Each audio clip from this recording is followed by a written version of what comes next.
오늘 저는 베드로전서 2장 11절부터 17절의 말씀을 가지고 사랑하는 자들아 나그네 된 그리스도인이 행해야 할 일이라는 제목을 통해서 하나님의 말씀을 증거하고자 합니다. 12월이 되면 본격적인 추위가 시작됩니다. 그러나 올해는 작년보다 영하 10도 이하로 오르내린 날씨가 거의 없었습니다.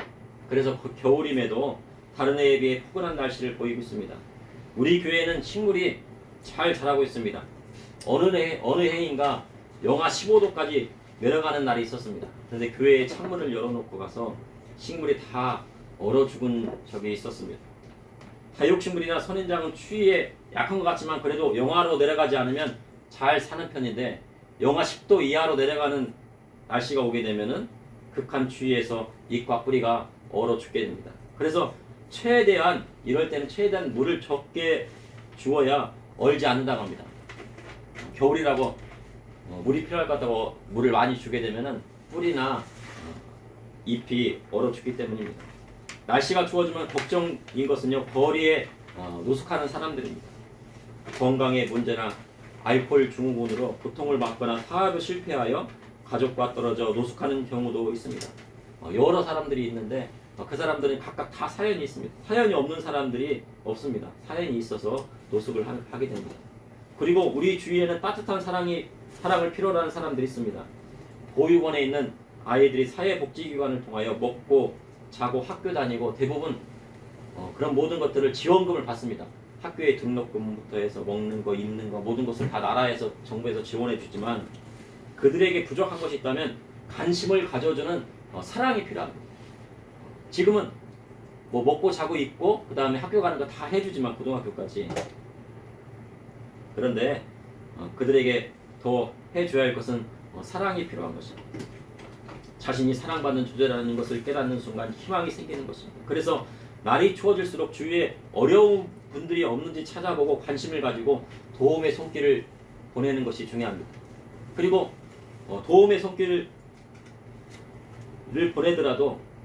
보내지 못하더라도 또 관심을 갖고 사랑으로 대해주는 것도 중요합니다. 그만큼 우리가 사랑의 손길을 보내야 할 곳이 많다는 것입니다. 그리고 우리나라에 온 많은 외국인들이 있습니다.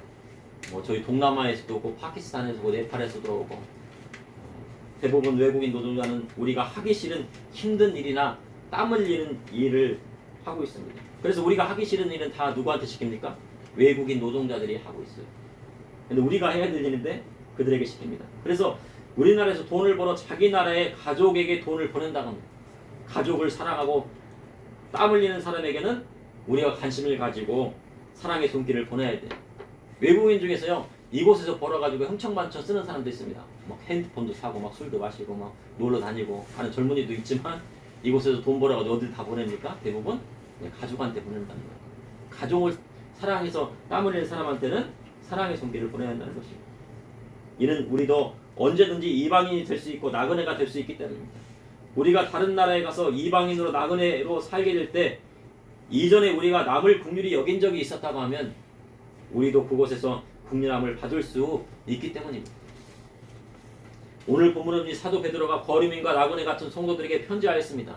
이를 통해 이 시대를 살아가는 저와 우리 성도님에게 하시는 하나님의 말씀은 무엇인지 여러분과 함께 은혜를 나누고자 합니다. 첫째, 사랑하는 자는 거류민과 나그네 같은 성도를 말씀하고 있습니다.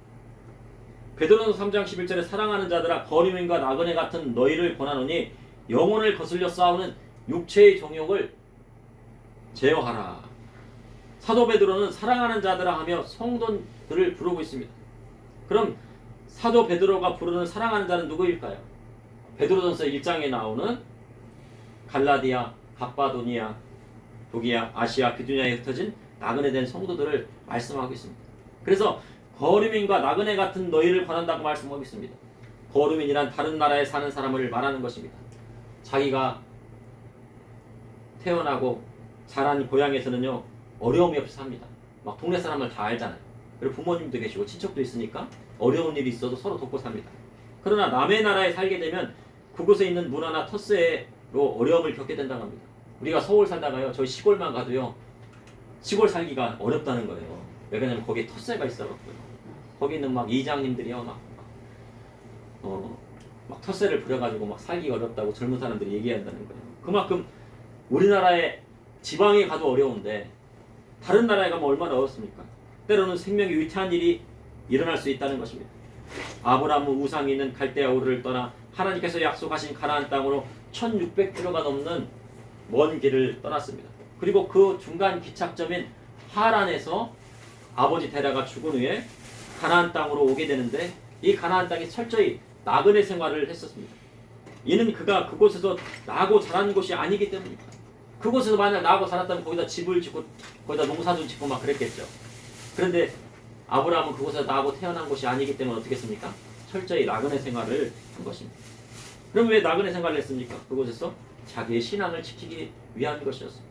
갈대아 우르의 우상이 막 넘쳐나는 그곳을 떠나서요, 하나님께서 약속하신 그 땅으로 가게 된 것입니다. 신앙을 지키기 위해서 갔습니다. 그리고 기근이 들자 애굽으로 내려가게 되고, 그곳에서 이방인으로 아내를 빼앗길 뻔했지만 하나님께서 도우심으로 바로가 사례를 돌려보내고, 그로 인해서 아브라함은 은금과 가축이 풍부하게 되었다고 성경은 기록하고 있습니다. 그래서 믿음의 성도들은요, 나그네 생활을 하더라도 뭐가 풍부해야 돼요? 예, 은금과 가축이 풍부해야 돼요. 집은 없어도.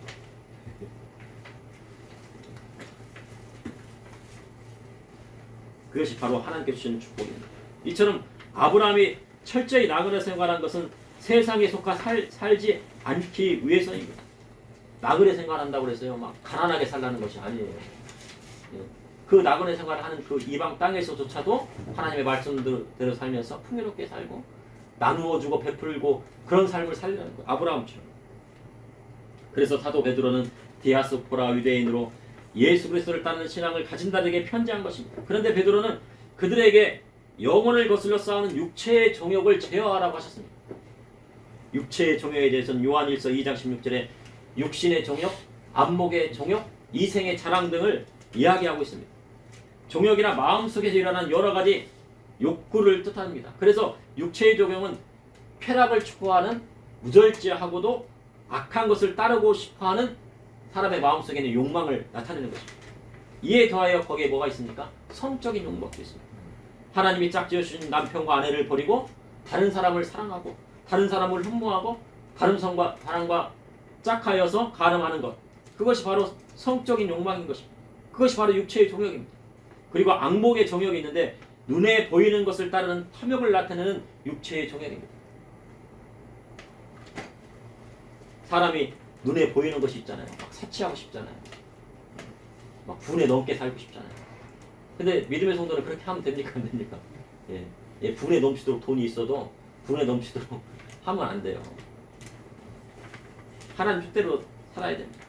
또한 세상의 높은 주의나 돈이나 권력과 같이 허탄한 것을 자랑하는 이생의 자랑도 있습니다. 그런데 이것이 영혼을 거스르게 됩니다. 육체의 정욕은 혼, 즉 마음을 거스르는 것입니다. 이 혼이라고 하는 것은 오늘 본문의 소울입니다. 소울. 육체의 정욕을 따르는 사람은 혼, 즉 마음이 비틀어졌기 때문입니다. 그러면 영적인 것과 혼적인 것은 다른 문제일까요? 어찌 보면요, 영적인 것과 혼적인 문제는 다른 문제입니다. 먼저 혼적인 것이 올바로 되어 있어야 영적인 것도 올바로 되는 것입니다. 그리고 육체가 건강해야 마음도 건강하고 혼도 건강합니다. 그래서 어린이 여러분은요, 운동을 열심히 해야 돼요. 특별히 뛰는 운동을 많이 해야 됩니다. 그래야지 육체가 건강해야 혼, 마음도 건강하고 생각도 건강하게 된 거예요. 사람은 영과 혼과 육이 다 연결이 되어 있습니다. 육이 망가지면 어떻게 됩니까? 혼도 불완전하고, 혼이 또 제대로 되지 않으면 어떻게 해요? 영적인 것도요, 올바로 될 수가 없어요. 마음이 삐뚤어지고 생각이 올바르지 않은데 영적인 것만 추구하다 보면 분명히 오류에 빠지게 되는 것입니다. 우리가 보면은 막 영적인 것만 막 했는데 나중에 보니까 막 이단에 빠지기도 하고 잘못된 것에 빠지잖아요. 그럼 왜 영적인 것을 추구했는데 왜 잘못된 것에 빠집니까? 그것은 마음이 삐뚤어졌기 때문에 그래요. 과거의 은사 사역을 통해 영적인 것만 추구하고 능력을 행하다 이단에 빠지거나 잘못된 것을 받아들여 올바르지 못한 곳으로 가는 경우도 많이 보게 됩니다. 그런 걸 많이 보셨을 거예요.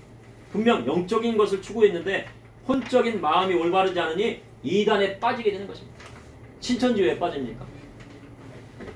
마음이 삐뚤어져서 그래요. 부모님을 공개하고 성경에 나와 있는데 부모님을 막 떠나가지고요, 부모님을 거역하고 부모님 뜻대로 따라가지 않냐고 어디에 따라갑니까? 이단에 따라가잖아요. 그리고 신천지에서 가면은 신천지 사람들이 뭐라고요? 야, 너 부모님 버리고 야 교회 나왔으니 잘했다. 신천지도 교회라고 그래요. 그래갖고 잘했다고 막 칭찬해줘요. 그게 올바른 겁니까? 올바르지 못하잖아요. 본적인 것이 잘못됐어요. 대부분의 이단이 그러한 오류에서 잘못된 것으로 빠지게 됩니다. 그래서 영적인 것을 추구하기 전에 먼저 마음이 올바라야 한다는 것입니다. 목회도 마찬가지입니다. 마음이 온전하지 않고 생각이 올바르지 않은데 영적인 것만 추구하다가 잘못되어 목회도 실패할 뿐만 아니라 교회의 성도들도 잘못된 길로 인도하는 경우가 적지 않습니다. 그래서요, 혼적인 것, 마음과 생각도 올바라야 되고 영적인 것도 우리가 추구해야 돼요. 영적인 것을 추구하려면 어떻게 됩니까? 찬양을 열심히 해야 돼요. 기도를 열심히 해야 돼요. 그렇게 해야 되고 그 다음에 혼적인 것을 제대로 하려면 어떻게 됩니까?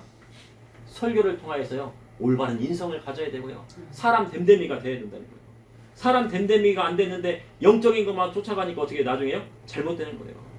그래서요, 목사님이 되기 전에 꼭 하시는 그 설교 중에 사는 말씀이 있어요. 목사님들 이제 목사님이 딱 이제 안수 받기 전에 하시는 말은 목사가 되기 전에 뭐가 되라고요? 사람이 되어라. 사람이 안 되면은 목사도 제대로 할 수 없는 것이. 그거를 꼭 하시더라고. 그러니까 먼저 목사가 되기 전에 사람이 되어라. 목사는 안 돼도 사람이 먼저 되라. 사람이 되면 뭐예요? 그 다음에 영적인 것도 추구하고요. 할 수 있는 거예요. 그래서 사람이 안 되면 어떻게 됩니까? 사람 되기가 그렇게 어려운 거예요. 그것이 바로 사도 베드로가 나그네된 성도들에게 하신 말씀이에요. 베드로전서 2장 12절에 너희가 이방인 중에서 행실을 선하게 가져 너희를 악행한다고 비방하는 자들로 하여금 너희의 선한 일을 보고 오시는 날에 하나님께 영광을 돌리게 하려 함이라. 사도 베드로는 너희가 이방인 중에 행실을 선하게 가지라 하셨습니다. 아시아적에 있는 사람은 예수 믿는 디아스포라 유대인들을 이방인으로 생각했습니다. 그래서 때로는 그들에게 악을 행하고 비방하는 일까지 벌어졌습니다. 그런데 악을 행한다고요, 비방한다고 해서 똑같이 너 악을 행하니까 나도 악을 행해야 될 거야. 너 나를 비방한다고 하니 똑같이 비방하면 똑같은 사람이 되는 거예요. 그러니 악을 행하고 비방한다 할지라도 그들에게 선을 행하면 그리스도께서 너희 선한 일을 보고 다시 오시는 날에 하나님께 영광을 돌리게 하려 한다고 성경은 기록하고 있는 것입니다. 우리가 세상 사람과 다른 것이 무엇입니까? 세상 사람처럼 똑같이 살면 세상 사람이나 그리스도인이나 다른 것이 없습니다. 그러나 그리스도의 말씀대로 악을 악으로 갚지 않고 악을 선으로 갚을 때 하나님께서 그를 통하여 영광을 받으시는 것입니다. 베드로전서 2장 13절에 14절에 인간의 모든 제도를 주를 위하여 순종하되 혹은 위에 있는 왕이나 혹은 그가 악행하는 자를 징벌하고 선행하는 자를 포성하기 위해 보낸 총독에게 하라. 인간의 모든 제도를 주를 위하여 순종하되, 인간의 모든 제도라뇨, 대표적인 것은 뭡니까? 국가 시스템이에요. 우리 대한민국에 사는 사람들은 이 대한민국의 시스템 안에 삽니다.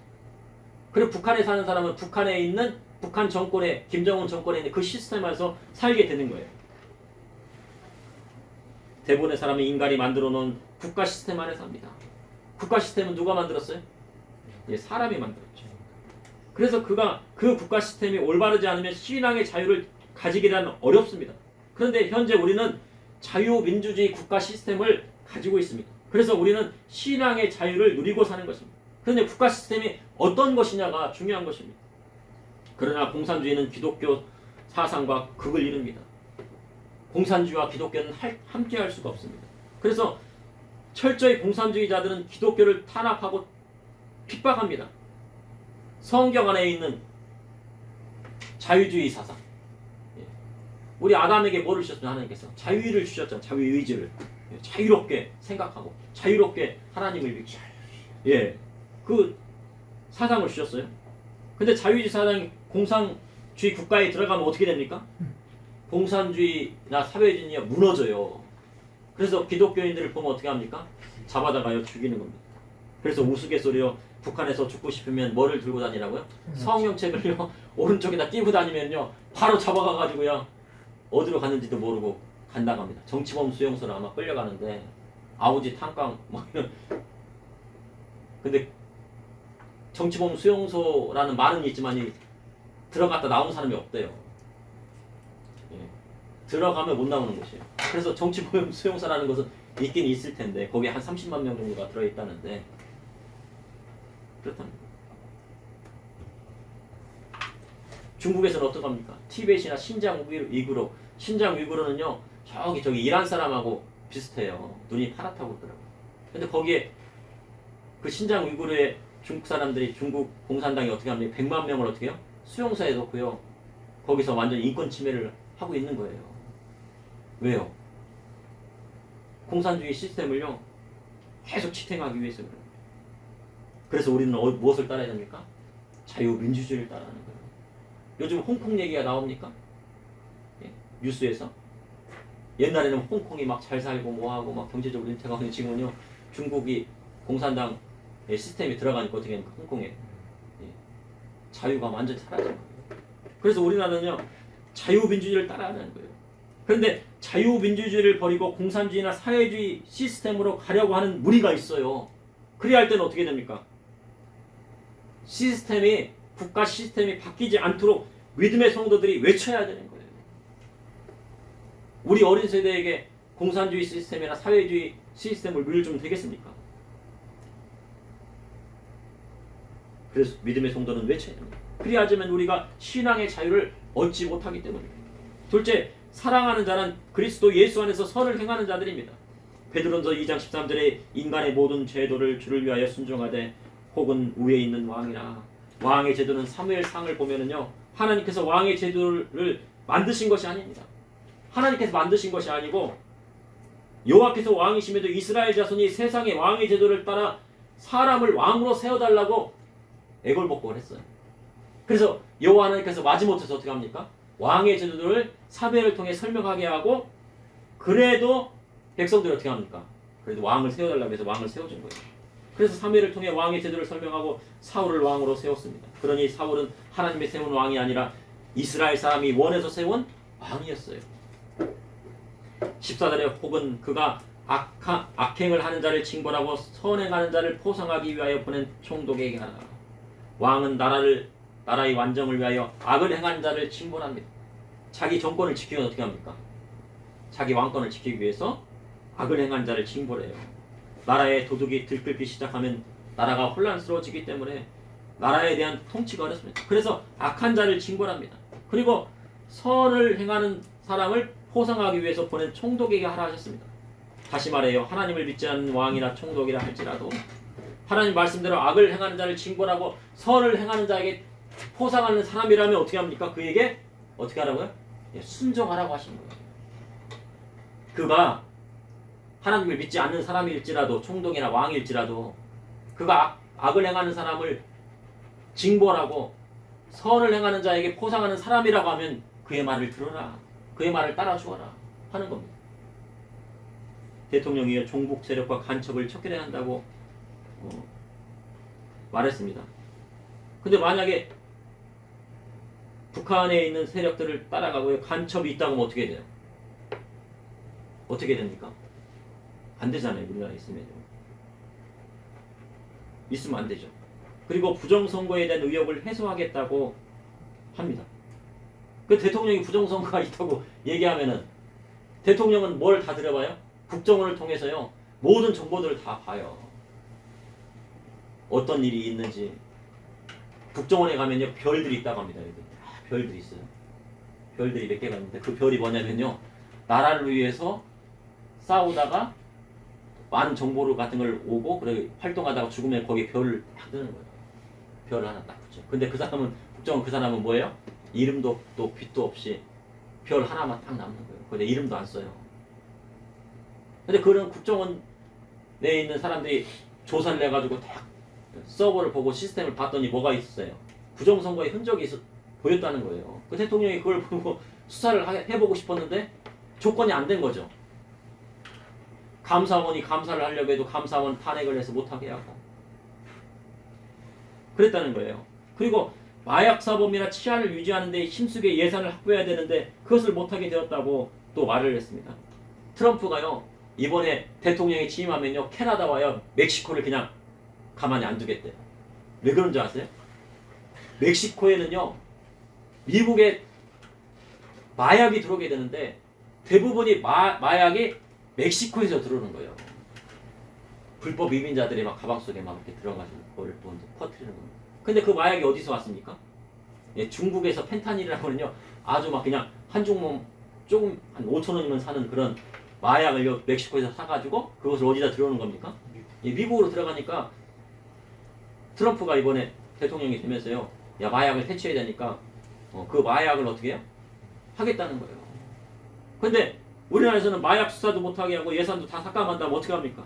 이 나라가 어떻게 했어요? 우리 젊은이들이나 우리 아이들은 어떻게 할 겁니까? 대통령은 하나님을 믿는 사람은 아닙니다. 그러나 하나님 말씀과 같이 악한 자를 징벌하고 선을 행하는 자에게 포상하는 자라면 그의 뜻대로 나아갈 수 있도록 어떻게 됩니까? 도와주는 것도 한 방법이에요.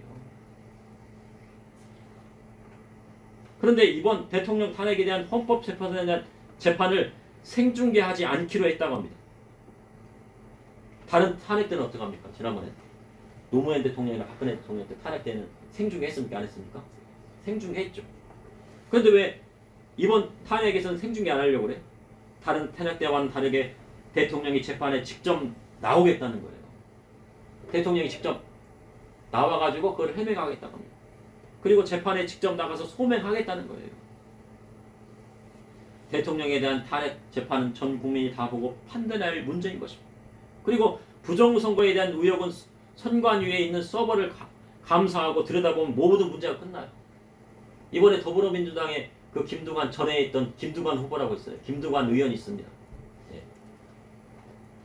그 전 의원이죠. 그 김두관 전 의원이 지금 자기가 전자 개포기가 이상하다고 자기가 표가 이렇게 나왔는데 자기는 이게 납득하지 못하다고 법원에 가서 얘기했다는 거예요.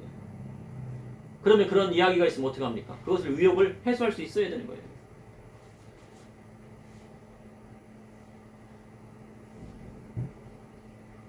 그런데 그것을 못하게 하니 참으로 안타까운 일이에요. 근데 뉴스에 보니까 어떤 신문에 보니까 선관위 서버를 지금 해독하고 있다고 합니다. 그게 사실인지 아닌지는 잘 모르겠어요. 뉴스에 나온 얘기니까. 신문에 나와 있더라고요. 어떤 일간지에. 그래서 아마 그것에서 나온다고 하면 대통령이 그것에 대해 해명을 하겠죠. 헌법재판소에 가가지고 직접 자신이 직접 나가겠대요. 나가서 자기 변호인과 함께 직접 해명을 하게 될 거예요. 그러면 우리는 어떻게 생중계를 보면 좋잖아요. 근데 생중계를 못 보게 한다니까 중계방송으로 한다니까 하겠죠. 그런데 지금 선관위가 멀쩡한 서버를 20억을 주고 교체를 한다고 합니다. 아니 선관위 서버에는 뭐가 들어있습니까? 모든 데이터와 자료들, 선거에 대한 자료가 있는데 그것을 왜 교체합니까? 교체하면은 그 자료들이 다 어떻게 해요? 다 날아가게 되잖아요. 안 되잖아요. 왜 그리 급하게 서버를 교체해야 할까요? 이 나라는 이제 무엇으로 가야 합니까? 직접 민주주의로 가야 돼요. 지금 간접 민주주의라고 하면 직접 민주주의는 뭐냐면 국민들이 외치는 겁니다. 그리하면 믿음의 성도들이 잘못된 것을 외칠 수 있어야 되는 거예요. 이런 부분은 잘못되고 저런 부분은 옳고 옳은 것은 옳다고 하고 잘못된 것은 잘못됐다는 거예요. 대통령이 잘못했으면 잘못한 거에서 잘못했다고 하고 옳은 것이 있다고 하면 이 부분에서 옳은 것이 있으니까 이것은 해야 된다. 근데 무턱대고 막 다 잘못했다고 그러면 모든 언론들이 다 잘못했다고 하면은 대통령이 캐고 싶었던 검찰총장 출신이잖아요. 얼마나 캐고 싶었겠어요 그거를. 자기가 딱 그 아버지가 뭐래요? 통계학 박사예요. 통계학 교수님이었대요. 자기는 뭡니까? 옛날에 국정원 댓글 막 수사하던 검사였어요. 사이버 댓글. 사이버를 수사하던 그런 총장 출신이니까 얼마나 그걸 들여다보고 싶었겠어요. 그럼 들여다보게 하고 잘한 것이 있으면 잘했다고 못한 것이 있으면 어떻게 해요? 못했다고 해도 늦진 않은 거예요. 근데 그것을 헌법재판소에서 할 것이라고 보여집니다. 베드로전서 2장 15절에 곧 선행으로 어리석은 사람들의 무식한 말을 막으시는 것이다. 악을 악으로 갚으면 악을 행하는 사람과 똑같은 사람이 됩니다. 그런데 선으로 악을 갚으면 어리석은 자들의 무식한 말을 하나님께서 막으시고 그분께 영광을 돌리게 되는 것입니다. 그래서 믿음의 성도는 할 수 있는 대로 선을 행하게 됩니다. 요한복음 5장 29절에 선을 행하는 자는 생명의 부활로 악을 행하는 자는 심판의 부활로 나오리라. 근데 이 말씀은요 대부분 설교자들이 설교 안 해요. 선을 행하는 자는 생명의 부활. 그럼 선을 행해야 된다는 것이죠.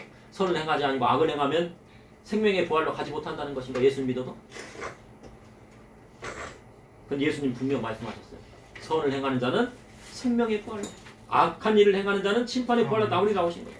주 안에서 선을 행하는 자는 생명의 부활로 나오게 되는 것입니다. 그러나 악한 일을 계획하고 악한 일을 행하는 자는 결국 심판을 받게 됩니다.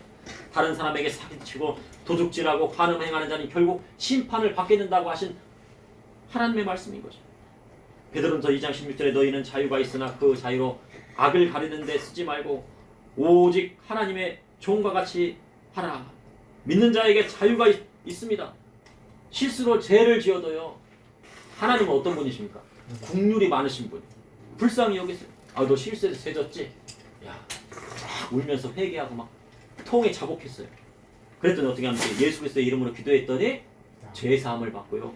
치유함을 받았어요. 그래서 어디를 가든지 믿음의 성도는요. 자유함이 있습니다. 그러나 그 자유함을 방종의 기회로 삼으면 안 됩니다. 예수께서 십자가에 달려 돌아가심으로 우리를 죄에서 자유하게 했습니다. 그런데 그 자유를 악을 가는 데 쓰지 말라고 합니다. 나는 지금 죄 짓고 살지만, 나는 지금 도박을 하지만, 오늘 도박하고 또 내일 또 어떻게 해요? 또 도박해요. 도박하는 사람 어떻게 해요? 예수 믿는 사람도 도박합니까? 막 도박해요. 저기 경마장도 가고 막 불법 도박도 하고 막 그러잖아요. 야, 오늘 예수 믿던 사람도 중독되잖아요. 중독. 예. 그래가지고 또 마약에 빠지는 사람도 있고요.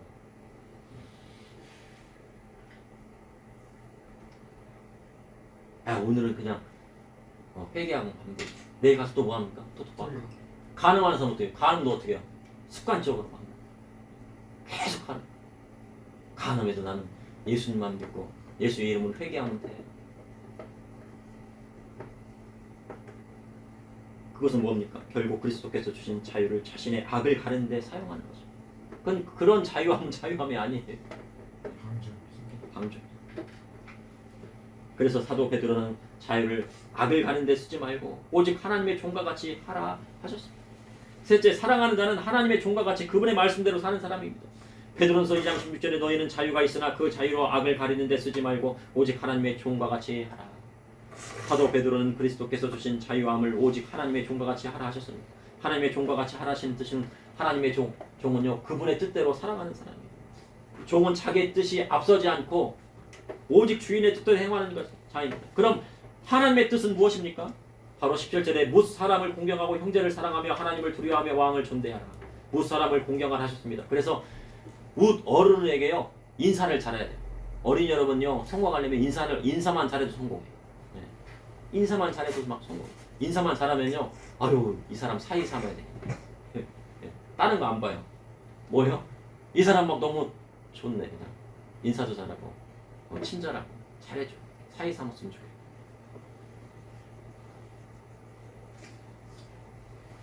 인사를 잘하는 사람은 어딜 가든 칭찬을 받습니다. 인사를 잘한 뿐만 아니라 다른 사람에게 친절하게 돼요.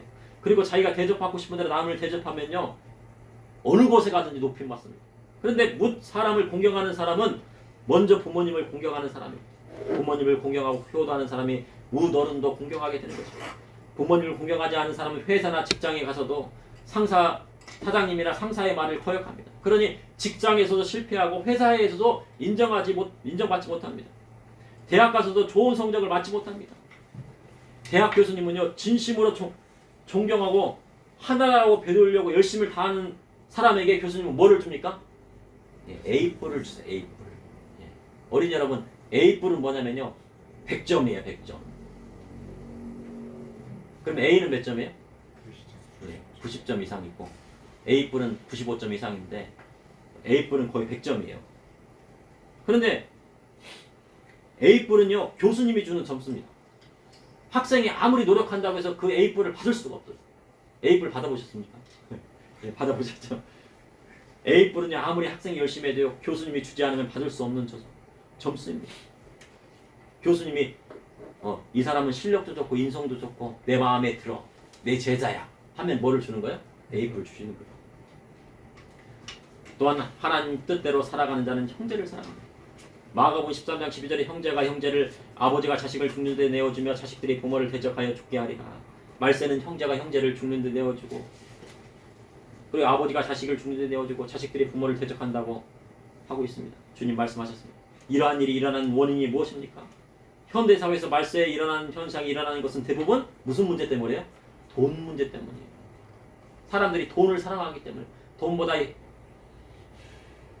형제보다 돈을 더 사랑하고 자식보다 돈을 더 사랑하고 부모보다 돈을 더 사랑하니까 그렇게 돼요. 자본주의 사회에서 돈 문제 때문에 형제가 형제를, 아버지가 자식을 죽는 데 내어주고 자식들이 부모를 대적하게 하여 죽게 하는 현상이 일어납니다. 그래서 현대사회에서 믿음의 성도는 돈을 목적으로 살아서는 안 되는 거예요. 돈은 우리 생활에 꼭 필요해요. 그렇다고 해요. 돈이 없으면 어떻게 해요? 맛있는 아이스크림도 못 사 먹고 사탕도 못 사 먹고 귤도 못 사 먹고 맛있는 우유도 못 사 먹잖아요. 그 돈이 꼭 필요해요. 꼭 필요한 것이지만 그것이 목적이 되어서는 안 된다는 겁니다. 세상에는 돈보다 더 중요한 것이 있습니다. 돈보다는 뭐가 중요해요? 가족이 더 중요하고. 돈보다는 누가 중요합니까? 형제가 더 중요하고. 돈보다는 부모님이 더 중요하고. 돈보다 우리의 신앙을 지키는 것이 더 중요한 거예요. 돈보다 하나님을 더 사랑하면요, 하나님께서 그 모든 것을 채워주세요. 그리고 믿음의 성도는 하나님을 두려워해야 합니다. 두려워한다는 것은 공포심을 가지라는 것이 아닙니다. 구약 성경에는 하늘의 심판이 오게 되면 많은 사람이 죽고 두려움에 휩싸였습니다. 이는 죄의 결과입니다. 그런데 사도 베드로가 말씀하신 하나님을 두려워하라 한다는 것은 거룩하신 하나님에 대한 두려움을 나타내는 것입니다. 그러니 거룩하신 하나님을 두려워하고 그분을 경외한다는 뜻입니다. 그래서 하나님을 두려워하는 사람은 경건하게 살아요. 거룩하신 하나님을 두려워하는 자마다 그분의 뜻대로 살아가는 것입니다. 또한 사도 베드로는 왕을 존대하라 하셨습니다. 세상의 왕일지라도 하나님께서 권력을 주셨기에 그가 왕의 자리에 올라서게 된 것입니다. 하나님을 믿지 않은 왕이라 할지라도 느부갓네살 같은 왕은 뭘 사용했습니까? 이스라엘 백성, 하나님 백성을요 회개시키는 진노의 몽둥이로 사용한 왕이었습니다. 그런가 하면 페르시아 제국, 바로 바사 제국의 고레스 왕은 믿는 자들이 다시 예루살렘으로 돌려보내는 일을 감당하는 그런 조서를 내리는 쓰임받는 왕으로 택하셨습니다. 우리나라 대통령이라도 하나님께서 쓰시고자 하는 일이 분명히 있는 거예요. 헌법재판소에 가갖고 지금 9명이 재판소에 있었는데 6명이잖아요. 그리고 3명을 할 수 있느냐 없느냐. 근데 그 전에는 할 수 있었습니까? 없었습니까? 할 수 없다고 얘기했었어요. 박근혜 대통령 탄핵 당시에요. 황교안 권한대행이 있었잖아요. 그래가지고 그 민주당에 있는 많은 의원들이, 추미애 의원이나 박범계 의원이 뭐라고 했습니까? 그거는 황교안 그 권한대행이 헌재 소장을 임명하는 것은, 재판관을 임명하는 것은 월권행위다. 그래가지고 하지 못하겠어요. 근데 지금 와서는 뭐라고요? 할 수 있다고요? 안 했다고요? 할 수 있다고 그러잖아요. 귀에 걸면 귀걸이, 코에 걸면 코걸이에요. 근데 이제 그거를 총리가 이제 할지 안 할지를 모르는 거죠, 이제. 예. 그래서 재판이 어떻게 될지 몰라요, 지금. 6명이 할지 9명이 할지. 또 그리고 한 17차례 이제 변론의 기회가 있는데 그 변론의 기회를 통해서 자기가 소명을 할지, 정말 내란죄가 적용이 되는 건지 안 될지. 검찰이 수사하는 게 가능합니까? 안 가능합니까? 검경 수사권 조정을 해서 경찰만 수사할 수 있잖아요. 검찰이 막 집어넣을 수 있어요, 없어요? 근데 그것도 법을 어기는 거예요, 어떻게 보면. 귀에 걸면 귀걸이, 코에 걸면 코걸이. 우리나라 어떻게 될지 모릅니다. 근데요, 그 일을 통해서 분명 우리에게 보내시는 메시지가 있다는 거예요. 그 메시지를 우리는 어떻게 해요? 알아야 해요. 그것을 알고 이 나라가 올바로 세워지기 위해 얼마나 많은 고통과 인내가 필요한지 우리가 스스로 깨닫고 나라를 위해서 기도하며 나아가야 하는 것입니다. 이 나라가 어떻게 될지는 모르지만 여기 앉아있는 믿음의 성도님들이요, 정말 하나님 말씀대로만 딱 서 있으면 그가 누구예요? 나라가 되는 거예요. 예, 나라가 되고 한 민족이 되고, 그것이 바로 뭡니까? 성령의 말씀입니다. 악한 자는요, 악한 자의 집안은 어떻게 해요? 계속 타고나서 없어질 것이고, 복받는 집안, 하나님의 말씀대로 나가는 집안, 하나님의 말씀대로 선을 행하는 집안은 어떻게 해요? 천대만대 가가지고 어떻게 해요? 결국 뭐가 돼요? 나라가 되고 민족이 된다는 것이 성경 말씀입니다. 그러므로 사랑하는 자는 거류민과 나그네 같은 성도를 말씀하고 있습니다. 사랑하는 자는 그리스도 예수 안에서 선을 행하는 자들입니다. 사랑하는 자는 하나님의 종과 같이 그분의 말씀대로 사는 사람인 것입니다. 잠시 기도하시겠습니다. 사랑의 주님, 오늘도 감사합니다.